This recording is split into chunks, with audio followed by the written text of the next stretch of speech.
Hello and thank you for joining me today. Well, this is the Thursday, January 8th edition of our video devotionals. We appreciate you being with us today and hope your Thursday's going well. And we're certainly enjoying the warm-up we've had. And I know things can change pretty quickly, but we'll enjoy these 60 and right at 70-degree days. And otherwise, like I said, it could change and we could be sitting on some snow and ice and really cold temperatures. We'll take it. All right, we're going to be in Genesis chapter 20 today. We're going to kind of highlight the whole chapter, and it's just 18 verses, but we're going to look at it, give you something very practical here that I think will help us today. Otherwise, we just want to say thank you for watching. We appreciate all the comments and acknowledgments, and thank you so much, okay? All right, so let me read the first two verses here, then we'll skip down and get kind of the meat of the story here. It says, "And Abraham journeyed from thence toward the south country, and dwelled between Kadesh and Shur, and sojourned in Gerar. And Abraham said of Sarah his wife, She is my sister. And Abimelech, king of Gerar, sent and took Sarah." So we'll stop here. So basically we see that Abraham is thinking, my wife is beautiful, and if I go into this area and they think she's beautiful, then they'll take my life. That's exactly what he's thinking. So King Abimelech, he sees Sarah because Abraham said, "This is my sister." So Abimelech took her. God approaches King Abimelech in a dream and says, "You better not touch her, hands off." And Abimelech says, "Well, look, I did this in the integrity of my heart." And God says, "I know that, but she is this man's wife." He even called her a prophet. Leave her alone.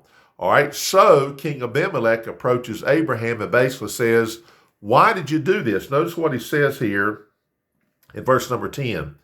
"And Abimelech said unto Abraham, What sawest thou that thou hast done this thing?" So the king was saying, you came into our area, you look around, and you said, "What is it that you saw? What was your thinking that you looked and saw us and made you do such a thing?" Now notice Abraham's response, verse 11. "And Abraham said, Because I thought, surely the fear of God is not in this place, and they will slay me for my wife's sake."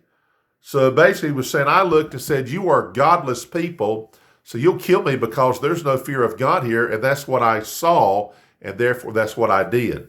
Well, let me just tell you the principle I think that the Bible speaks about. First of all, Abraham should have not done that. He should have trusted God like we always trust God. You understand that?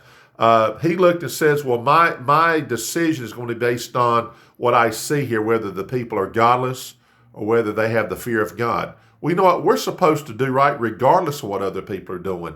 I think it was Bob Jones Sr. who said, "Do right.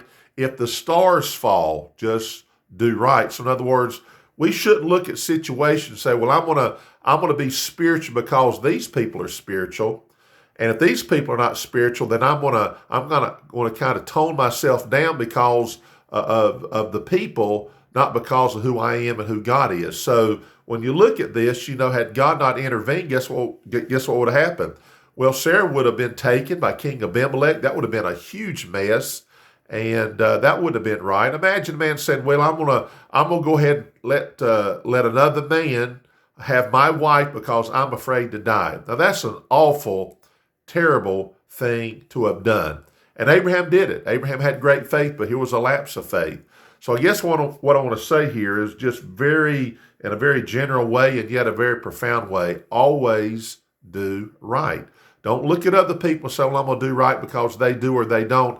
I'm going to do right because I'm going to do right. And I'm going to trust God.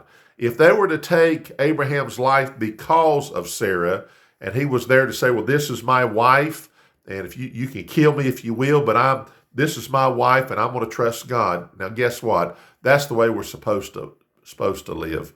So it's very simple and yet very profound. We should not do, as great a man as Abraham was, still he had a lapse here, and we need to be very careful about the same, okay? Well, we're going to stop right there. Hope you have a great day, safe day, healthy day. Lord willing, we'll be back tomorrow on Friday, and thank you for watching.